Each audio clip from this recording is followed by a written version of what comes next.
Sugar జబ్బున్నా అది అదుపులోనే ఉంది కదా అని మనలో చాలామంది నిశ్చింతగా ఉంటూ ఉంటారు.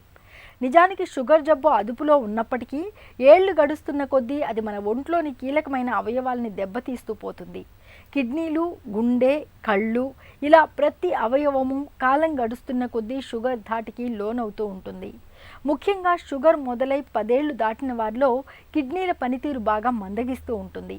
ఈ పరిస్థితిని డాక్టర్లు డయాబెటిక్ నెఫ్రోపతిగా పిలుస్తారు.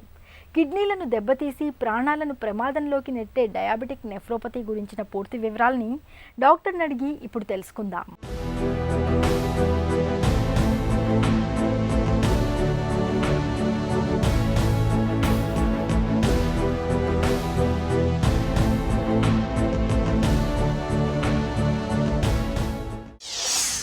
డయాబెటిక్ నెఫ్రోపతి అంటే ఏంటి? ఈ షుగర్ ఉన్న వాళ్ళు అసలు కిడ్నీ ఎందుకు పాడవుతుంది? ముఖ్యంగా ఏంటి అంటే షుగర్ లెవెల్స్ అధికంగా ఉండడం. ఈ షుగర్ లెవెల్స్ అధికంగా ఉన్నప్పుడు దాని ద్వారా రక్త ప్రసరణ పెరగడం, ఆ పెరిగిన రక్త ప్రసరణ ఎక్కువగా చేయడం కోసం కిడ్నీలు ఎక్కువగా పనిచేయడం, అలాగే దానిలోంచి వచ్చే రక్తంలో ఉండే షుగర్ అంతా కూడా కిడ్నీల్లో చేరడం, అదంతా మళ్ళీ కిడ్నీలో భాగాల్లోంచి లోపలికి మారడం.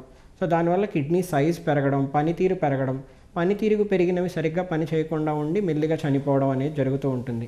సో ఫైనల్గా ఏమవుతుంది అంటే కిడ్నీలో మనం చూసినట్లయితే ఈ గ్లోమర్లో స్క్లీరోసిస్ అంటారు. అంటే కిడ్నీలో పనిచేసే భాగాల్ని గ్లోమర్లే అంటాం.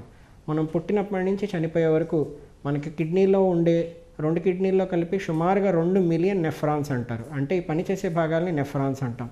ఈ నెఫ్రాన్స్ అనేవి పుట్టిన నుంచి చనిపోయే వరకు రక్తాన్ని శుద్ధి చేయడం, అలాగే ప్రతి నిమిషం ప్రతి సెకండ్ ఈ రక్తంలో చెడు పదార్థాలను తీసి విసర్జించడం, మూత్రం తయారు చేయడం అనేవి చేస్తూ ఉంటాయి.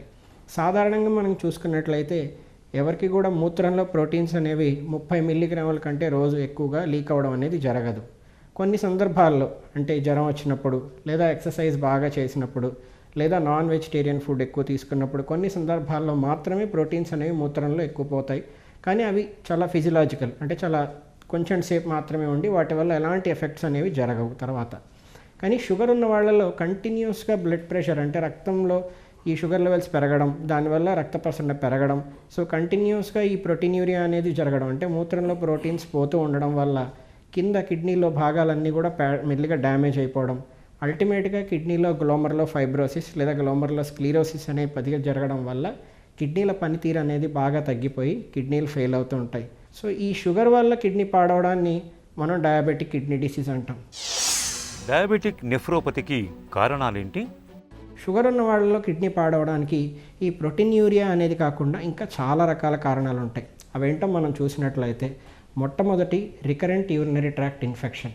అంటే మూత్రంలో షుగర్ లెవెల్స్ ఎక్కువ ఉండడం వల్ల ప్రతిసారి మూత్రాశయంలో లేదా మూత్రనాళ ఇన్ఫెక్షన్ అనేది రావడం.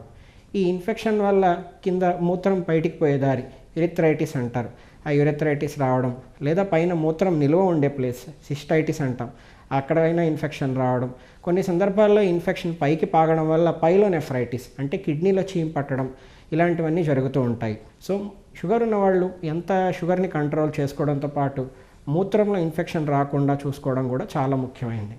ఇంకోటి ప్యాపిలరీ నెక్రోసిస్. ప్యాపిలరీ నెక్రోసిస్ అంటే కిడ్నీలో ఉన్న చిన్న భాగం ఈ షుగర్ అధికంగా ఉండి షుగర్ కంట్రోల్ సరిగ్గా లేని వాళ్ళల్లో చిన్న ముక్క కనుక ఊడిపోయి అదే పాస్ బయటికి వెళ్ళే దారిలో అంటే యూరిటర్స్ కిందకు వచ్చే ట్యూబ్స్లో అడ్డం పడిపోవడం, దానివల్ల కిడ్నీ ఉబ్బిపోవడం, నొప్పి రావడం, ఆ ఉబ్బిపోయిన కిడ్నీలో మూత్రం అంతా చీముగా మారడం, అది ఇన్ఫెక్షన్ అయి ప్రాణాంతకంగా రావడం కూడా జరుగుతూ ఉంటుంది. అలాగే ఇంకా మనం చూసినట్లయితే ఎంఫైసిమాటస్ పైలోనెఫ్రైటిస్ అంటారు. అంటే కిడ్నీలో గ్యాస్తో పాటు చీము గ్యాస్ కలిసిన ఇన్ఫెక్షన్ రావడం, ఇలాంటివి కూడా జరుగుతూ ఉంటాయి. డయాబెటిక్ నెఫ్రోపతిని ఎలా నిర్ధారిస్తారు? సో ఈ డయాబెటిక్ నెఫ్రోపతిని తొలి దశల్లో గుర్తించడానికి మనం చేయాల్సిన చిన్న టెస్ట్ ఏంటి అంటే urine spot protein creatinine ratio లేదా యూరిన్ ఫర్ మైక్రో ఆల్బమిన్యూరియా. అంటే మూత్రంలో ప్రోటీన్స్ పోతున్నాయా లేదా, ఒకవేళ పోతున్నట్లయితే ఎంత పోతున్నాయి అనేది చూడటం అనేది చూసుకోవాలి. ఒకసారి ప్రోటీన్స్ పోతున్నాయా లేదా చూసుకున్న తర్వాత దాంతోపాటుగా ముఖ్యంగా కిడ్నీ పనితీరుని సూచించే పరీక్షలు అంటే క్రియాటినిన్ క్యాలిక్యులేట్ చేసిన తర్వాత దాని నుంచి ఈజిఎఫ్ఆర్ అంటే ఎస్టిమేటెడ్ జిఎఫ్ఆర్ అనే పరీక్షను చూసుకొని దాన్ని బట్టి మనం కిడ్నీ జబ్బు ఏ స్టేజ్లో ఉంది అనేది క్యాలిక్యులేట్ చేసుకుంటాం. అలాగే కిడ్నీ సైజ్ అంటే మనం కిడ్నీలో సైజ్ ఎంత ఉంది, కార్టికల్ థిక్నెస్ ఎంత ఉంది, ఇవన్నీ కూడా చూసుకోవడం, దానికి అనుగుణంగా మనం స్టేజింగ్ అనేది చేయడం అనేది జరుగుతూ ఉంటుంది. ఒక్కొక్క స్టేజ్ని బట్టి ఒక్కొక్క రకమైన వైద్యం అనేది మన షుగర్ ఉన్న వాళ్ళల్లో ఇస్తూ ఉంటాం.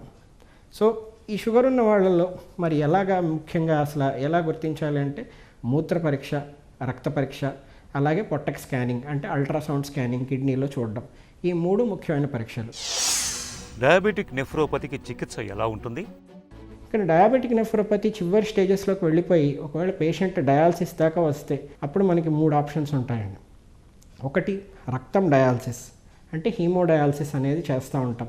అంటే ఇందులో పేషెంట్ వారానికి 2 తడవలు లేదా 3 సార్లు ఒక డయాలసిస్ సెంటర్కి రావడం, అక్కడ 4 లేదా 5 అవర్స్ పేషెంట్ పరిస్థితిని బట్టి మిషన్ కనెక్ట్ చేసుకొని రక్తం శుద్ధి చేసుకొని దాన్ని ఇంటికి వెళ్తూ ఉంటారు. దాంతోపాటు ఇంటి దగ్గర మందులు వాడుకోవడం, దీన్ని మనం haemodialysis programme, maintenance haemodialysis programme అంటాం. ఇది ఒక రకమైన వైద్యం. రెండోది వచ్చేసి రోగి కనుక కొంచెం చదువుకొని అర్థం చేసుకునే కెపాసిటీ ఉన్నవాళ్ళు, అలాగే ఆర్థికంగా ఇబ్బంది లేని వాళ్ళు అయినట్లయితే పెరిటోనియల్ డయాలసిస్ అంటాం. అంటే ఇంటి దగ్గరే ఉండి పొట్ట డయాలసిస్ అనేది మనం చేసుకోవచ్చు. దీనిలో పేషెంట్ ఎలాంటి రక్తం కానీ నీడిల్స్ గుచ్చుకోవడం కానీ ఇలాంటివి ఏం అవసరం లేకుండా ప్రతి మనిషికి పొట్టలో ఉండే క్యావిటీ, అబ్డామినల్ క్యావిటీని ఉపయోగించుకోవడం ద్వారా ఇంటి దగ్గర తనకు తానే డయాలసిస్ చేసుకొని రెగ్యులేటెడ్గా అంటే డాక్టర్ సలహాతో ప్రతి మంత్ ఒక్కసారి చెకప్ చేసుకొని ఆ డయాలసిస్ చేసుకుంటూ తన రోజు కార్యక్రమాలు మామూలుగా చేసుకునే అవకాశం కూడా ఉంటుంది. అన్నిటికంటే ఉత్తమ వైద్యం ఏదైనా ఉంది అంటే అది కిడ్నీ మార్పిడి, ఇది కిడ్నీ ట్రాన్స్ప్లాంటేషన్ అంటాం. షుగర్ ఉన్న వాళ్ళలో కిడ్నీ మార్చుకునే అవకాశానికి ఎలాంటి కాంట్రా ఇండికేషన్స్ ఉంటాయి అనేది మాత్రం మనం తెలుసుకోవాలి. సో ఇది డయాబెటిక్ నెఫ్రోపతి గురించి. డయాబెటిక్ నెఫ్రోపతిని నివారించుకోవచ్చా? షుగర్ని కనుక కంట్రోల్లో పెట్టుకున్నట్లయితే అక్కడి నుంచి కిడ్నీ జబ్బు ఇంకా ముందుకు వెళ్ళకపోవడం, ఒకవేళ ఆల్రెడీ కిడ్నీ జబ్బు లేని వాళ్ళైతే కనుక కిడ్నీ జబ్బు రాకుండా ఉండడం, అలాగే ప్రోటీన్యూరియా అంటే మూత్రంలో ప్రోటీన్ పోతున్న వాళ్ళకైతే ప్రోటీన్ తగ్గిపోవడం అనేది జరుగుతూ ఉంటుంది. సో ఇది నెంబర్ 1. రెండో చూసుకున్నట్లయితే స్మోకింగ్. ఒకవేళ మీరు స్మోకింగ్ చేసుకున్నట్లయితే కనుక ఒక్క రోజుకి ఒక్క సిగరెట్ ఉన్నా సరే దాన్ని ఆపివేయాల్సి వస్తుంది. మూడో చూసుకున్నట్లయితే యూరిక్ యాసిడ్ లెవెల్స్ పెరిగిన వాళ్ళల్లో బీపీ పెరుగుతుంది, కిడ్నీ జబ్బు పెరుగుతుంది, గుండెపోటు వచ్చే అవకాశం కూడా పెరుగుతూ ఉంటుంది. సో ఇది 3. 4 కనుక చూసుకున్నట్లయితే ప్రోటీన్యూరియా. మూత్రంలో ప్రోటీన్ ఎంత పోతున్నాయి అనేది లెక్కేసుకొని ఆ ప్రోటీన్యూరియాకి సంబంధించిన మందులు ఉంటాయి, అవి కంట్రోల్ అయ్యేలాగా వాడుకుంటూ ఉండాలి.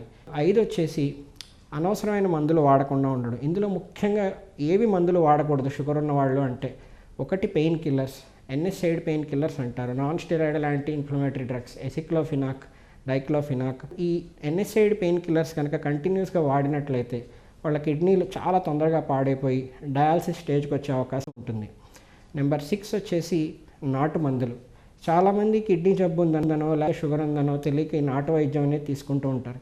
ఈ నాటు వైద్యం వేసుకోవడం వల్ల సడన్ ఫాల్ ఇన్ GFR అంటే కిడ్నీ ఎంతైతే అప్పటిదాకా పనిచేస్తుందో ఒక్కసారిగా డౌన్ అయిపోయి అంటే ఏ స్టేజ్లో ఉన్న వాళ్ళైనా సరే డయాలసిస్కి వెళ్ళే అవకాశం ఉంటుంది. ముఖ్యంగా బీపీకి సంబంధించిన మాత్రలు, బ్లడ్ ప్రెషర్ని కంట్రోల్లో పెట్టుకోవడం, అట్లాగే కిడ్నీ పనితీరుని పెంచే మందులు కొన్ని ఉంటాయి, పనితీరుని రెగ్యులేట్ చేసే మందులు అనొచ్చు, వాటిని కూడా వాడుకోవడం ద్వారా కిడ్నీ జబ్బుని కంట్రోల్లో పెట్టుకోవచ్చు.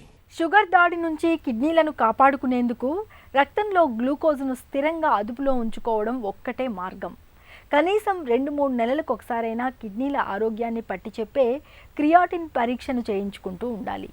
ఇక ఈరోజు కార్యక్రమాన్ని ముగించే ముందు ఆంధ్ర హాస్పిటల్స్ సమర్పించే ఒక చిన్న చిట్కా మీకోసం. వేసవిలో తరచూ కొబ్బరి నీళ్లను తాగుతూ ఉండండి. వీలైతే కొబ్బరి నీళ్లలోకి కాసింత గ్లూకోజ్ను కలుపుకుని తాగడం మరీ మంచిది. వేసవి బడలిక, నీరసం ఇట్టే తగ్గిపోతుంది.